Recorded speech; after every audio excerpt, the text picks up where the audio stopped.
um, here's the here's my reminder to Paulo Cruzada. You know Paulo Cruzada? You know what? I'm just gonna say to you, Mr. Paulo Cruzada, ha, when you were there in CDIFI. Please, Paulo Cruzada, learn your lesson too. You know, for what you did to Teacher May, for what you did to Teacher Marisa, Teacher Chris, Teacher Mirna, Teacher Lendel, Teacher Jessa, and even my former teacher there, Teacher Joy. Oh, you were still harassing them. Not even just that. You're harassing everybody. At all the teachers in CDIFI and staff, you are harassing anyone. You know, Paulo Cruzada, ha? If you're a Marcos loyalist, do not harass those former teachers who were CDIFI teachers who were anti-Marcos. If I describe Teacher May, even Teacher Riza, oh, if they are both of them are anti-Marcos, would you ever harass them? If you harass Teacher Riza, Paulo Cruzada, Teacher Riza cannot return here in the Philippines while she was in the US. Why are you harassing all the teachers in CDIFI, even other staff, ha? At least he did not include Ate Rona. Ate Rona was not there in group chat. Oh, why are you still harassing them? You know, Paulo Cruzada, you should not belong there in CDIFI. I told to Kathleen, I say to her, oh, you can blacklist Paulo Cruzada in CDIFI former schoolmates.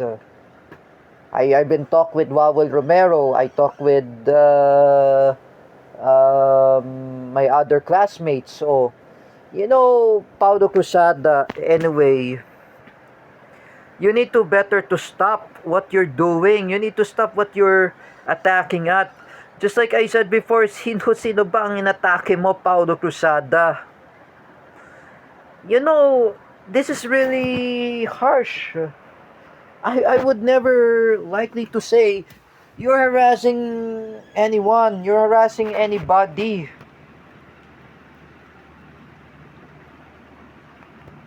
Just like what you are harassing anyone. At least, you know, Paulo Cruzada, Teacher Vincent was not there in the group chat. I was there in the group chat. I am the witness of me and J. Rick Silva and Joseph Maspinas and Shranaya Kiana. We are also a witness. You're attempting to make a rape, bomb joke, whatsoever. You know, Paulo Cruzada, tapang-tapangan ka pala, like I said. You always to make a confrontation. Puro ka lang tapang. You know, like Jerick Silva says, puro ka lang tapang. You always to make enemies. You always to make argue. What is else wrong with you, Paulo Cruzada? You know, Paulo Cruzada, like I just want to say to you, just leave Teacher May Tiburcio alone. If I want to settle this, if I want to talk about settlement, and you're very irrational to anybody, Paulo Cruzada, you're making irrational. You know, that is very rationale, huh? You don't know what is rationale. You ask Jetro Lopez, what is rationale? Oh, you ask him, Paulo Cruzada, what is rationale? You do not know what you're doing. You're making irrational. You know irrational, Paulo Cruzada. You're irrationaling all the. You are making irrationalize against all of teachers in CDIFI. You attack them, you bully them, you harass them. You know what, Paulo Cruzada? You should be in a mental hospital. Joseph Maspinas was right. You should be in mental hospital. If I were you, Paulo Cruzada, you need to stop harassing those CDIFI teachers and staff. Oh, Teacher May is working very hard. How old was Teacher May Tiburcio, Paulo Cruzada? Teacher May is 53. She's older than Ate Marisol. Oh, 1972.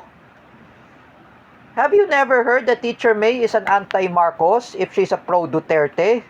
Let's say again, Paulo Cruzada. If I talk with Teacher May, if I never visit in her house in Cainta Rizal, if I talk to her mother personally, I will interview with her mother. How long your time you experience martial law of of of of Bongbong Marcos or Ferdinand Marcos Sr. How long you experience? If you experience it, I will answer to you, Mr. Paulo Cruzada. Lola Helen Tiburcio, the mother of Teacher May, had recognized that when she was in her middle age, I was the activist against Marcos Sr. I was also a victim of Marcos Sr. When I was in my motherhood, Teacher May was still a kid yet, same as Ate Marisol, in 1974, when she experienced martial law of Marcos Sr., Helen Tiburcio is a witness what really happened in the Philippines, martial law in 1972. Let's say the Jabida massacre. Ferdinand Marcos Sr. had killed thousands of Shia and Sunni Muslims who were Filipinos, who were Bangsamoro, who want to invade Malaysia. And Ferdinand Marcos Sr. is also involved of assassination of Ninoy Aquino. When happened to Ninoy, he was assassinated. He was shot by Ronald Galman, who was a key puppet of Ferdinand Marcos Sr. He assassinated Ninoy Aquino. And I know Helen Tiburcio, the mother of Teacher May, Teacher Evelyn, and also Mami Ellen Olea, they are the witness. Even Nanay Net is also a witness too. They are against Marcoses. They are against Marcos Sr. Like you, Paulo Cruzada, you always say about you love Bongbong Marcos. Now you see the Marcoses are the thief, magnanakaw. Would you ever like to harass all the CDIFI teachers and staff? Whether you call them anti-Marcos? Let me ask you something, Paulo Cruzada. If you harass Teacher Jessa Fernandez, just like I said, Sir Calvin Cuevas will use his pellet gun. He has a pellet gun in his house.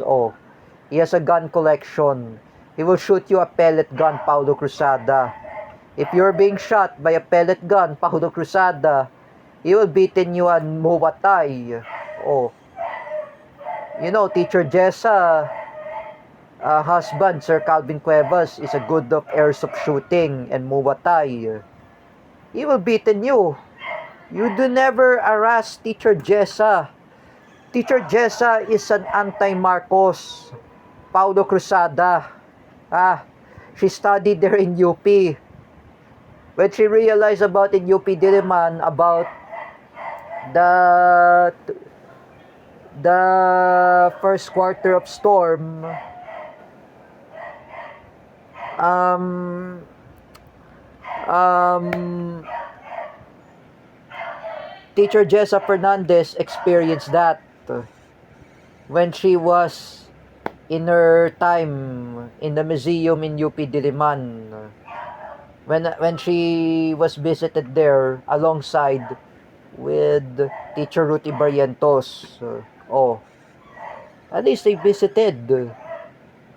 Would you want to explain it, Mr. Paulo Cruzada?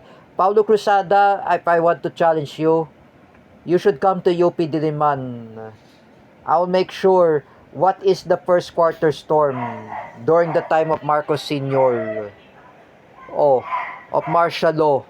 What those people who were beaten, who were tortured, and who were been killed during the Marcos Sr.